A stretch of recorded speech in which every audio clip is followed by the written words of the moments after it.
After over 5,000 kilometers on this overland journey to Kazakhstan, we finally made it to the Caspian Sea coast. This is Baku, a city we've all seen pictures of and videos of the massive infrastructure projects here. It's often labelled the new Dubai, and this is the largest city in the Caucasus. But what is this oil-rich city really like when you scratch beyond the surface? What's life like here for locals? Let's go for a walk and see if we can find out.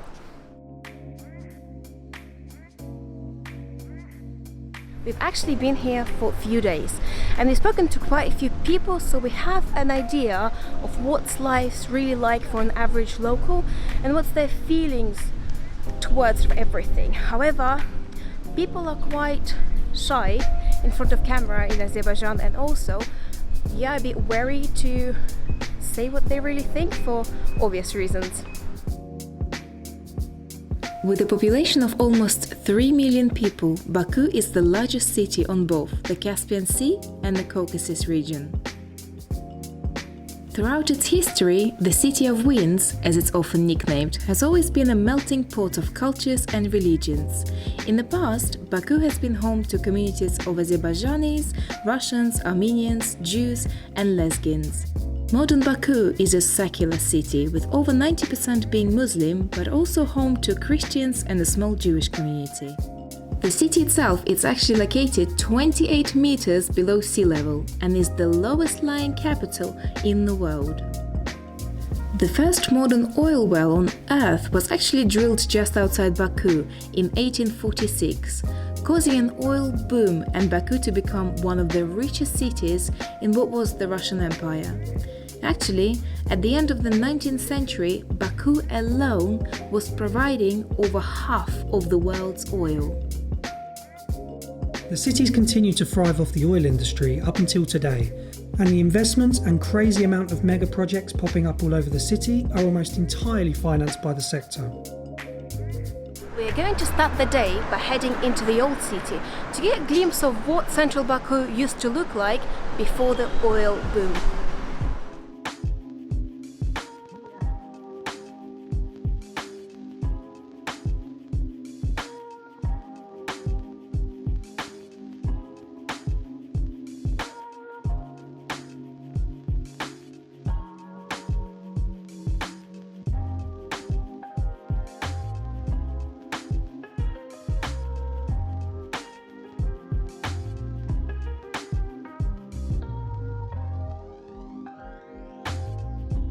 It probably comes to no surprise to anyone to hear that the old city in the very centre of Baku is the most touristy part of the city too. But one interesting thing about this old city compared to others around Europe and the world is it's still pretty well lived in, and you still see people going about their daily business, going in and out their homes, hanging their bed sheets. It's really, really beautiful.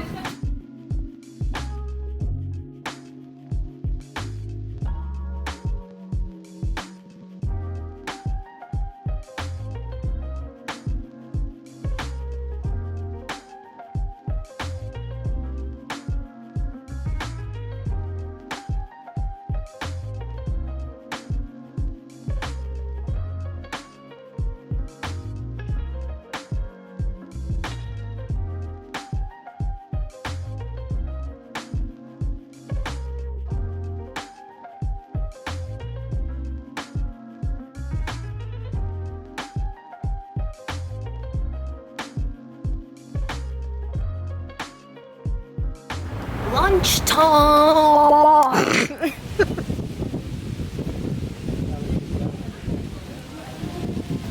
So this And one kutab with pumpkin, and one kutab with herbs, please.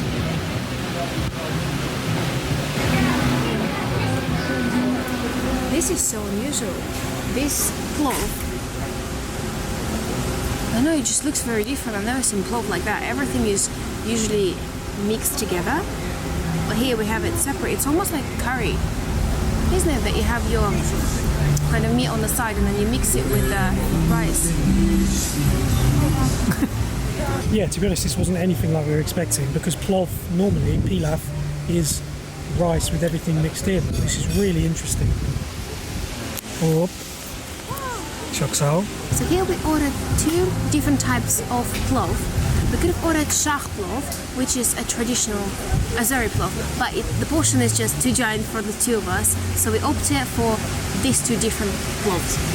And also we ordered two stuffed flatbreads, which is called kutab. One is with just greens and another one's with pumpkin. Here we have sumac, which is a spice widely used over here, and a yogurt on the side as well. Let's tuck in into chicken plov. Apparently there are sour plums, walnuts, chicken, and something else in there.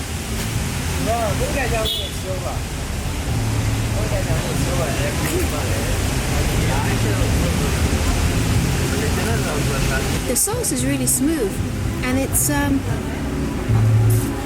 rich, but it's not overpowering. It's slightly sour, I guess because of the sour plum, salty. I need more. It's a really smooth and comforting dish. And it's delicious. It's not what I expected at all.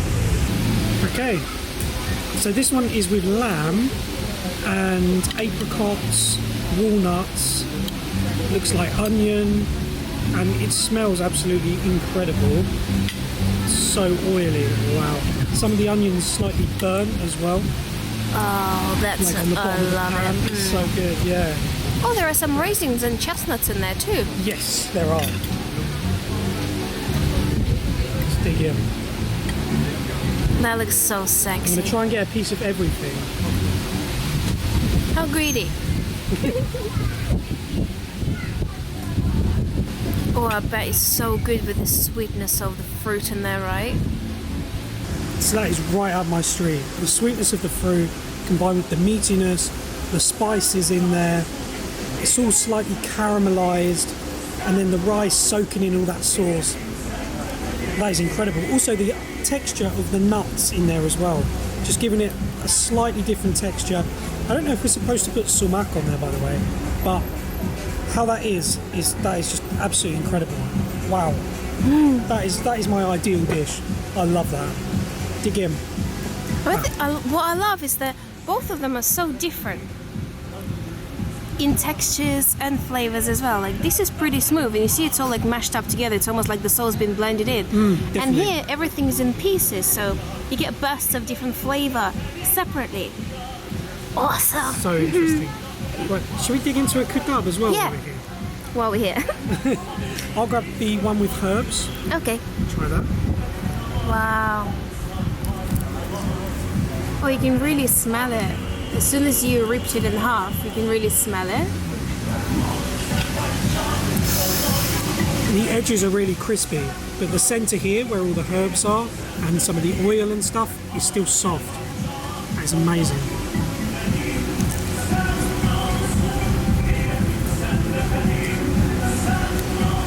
It's packed full of herbs as well. That is so nice. Parsley, dill. Oh, that's it. You see dill, that's it. Yeah, anything with dill is a winner for me. But oh my god, that is so good. So simple, but so good.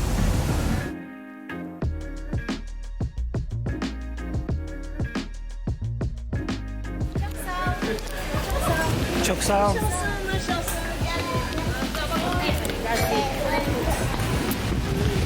Yeah, it's lovely. Yeah. Let's go for a stroll around the seafront.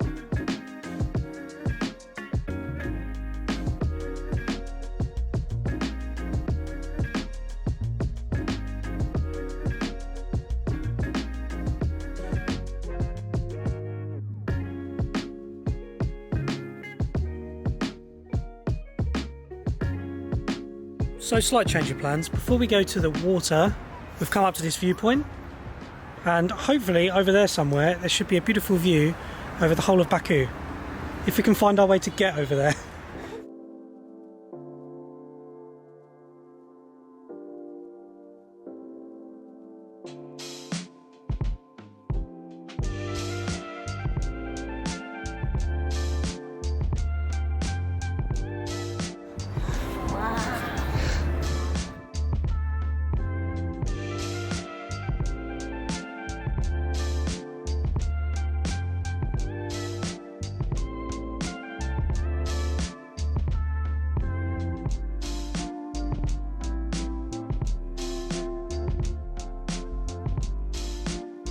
The view up here is absolutely incredible, and we were just saying how interesting it is, the variation of architecture, especially when you see Baku from up above. You've got the old town, you've got Russian Empire architecture, Soviet architecture, the modern mega projects, and it just all blends together so interestingly. It is a really, really interesting city, especially from above like this. Beautiful. And also, over there is the Caspian Sea, and somewhere way in the distance is Kazakhstan. One boat journey between us and Kazakhstan. We're actually going to go down by the sea now, so we'll catch you down there. And here we are. Apparently the whole length of this promenade is 13 kilometers. So it will take about 5 hours for an average person to walk it. And actually Baku is a very comfortable city for walking around. There are just vast pathways and just so spread out and really good. On that note, let's go for a walk along the promenade.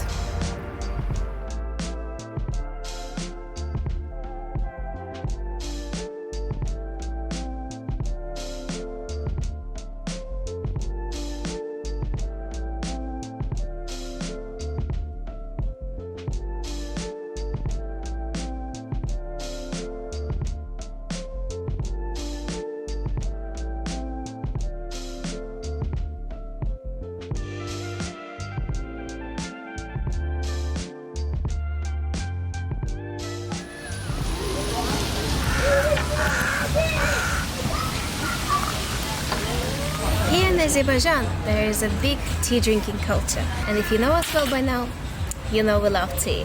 And also, we actually been to this place 4 years ago when we were in Azerbaijan for the first time, and they used to have Snickers jam. I don't remember what was in it, I just remember we were shocked by it and we loved it. Unfortunately, they don't have it now, but there is a jam culture here too. And we grabbed a cherry jam. Looks lush. Not Snickers, but I'd take that.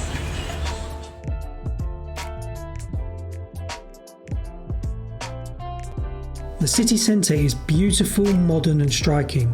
But let's head out of town a little bit and show you a part of the city that you don't really hear about or see as a tourist. You don't actually need to walk that far out of the center to see this. The majority of the buildings look really nice and almost new on the outside. But once you walk inside the courtyard, you can see that they're the same old Soviet apartments blocks from before. See those overhanging parts? Locals actually extend their apartments themselves. As their families grow, the need for extra space becomes bigger, and with property prices in the city being mega expensive, many have resorted to ad hoc extensions to make do. Here in Azerbaijan, often older people live with their kids and grandkids, so obviously extra space is well needed. The booming Baku we saw in the first part of this video is the real city, but these areas are too. Income disparity is massive in Baku, and with costs of living skyrocketing, many locals are finding it difficult to keep up with the changes. The average wage in Azerbaijan remains a mere $300 a month. And with Baku fast becoming one of the most expensive cities in the former Soviet Union, it is hardly surprising that behind the glitz and glam, many are struggling. The natural riches that Azerbaijan possesses are changing the country faster than ever. Hopefully that means that the quality of life will continue to get better for everyone in Azerbaijan.